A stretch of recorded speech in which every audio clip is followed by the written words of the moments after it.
tvoja haljina, obe mi se isto sviđate.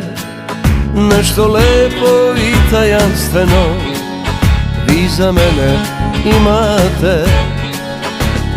Ti i tvoja haljina, obe ste ukras večeri. Ona je po tebi krojena, a ti po mojoj meri. Devojko, ti pesmo grada moj, nećeš mi večeras pobeći.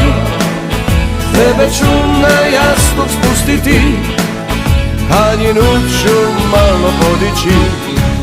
Devojko, ti pesmo grada moj, spavat ćeš ti na ramenu moj, jer si tako slatka poželjna, a ja proklet dobrim ukusom. Ti i tvoja haljina,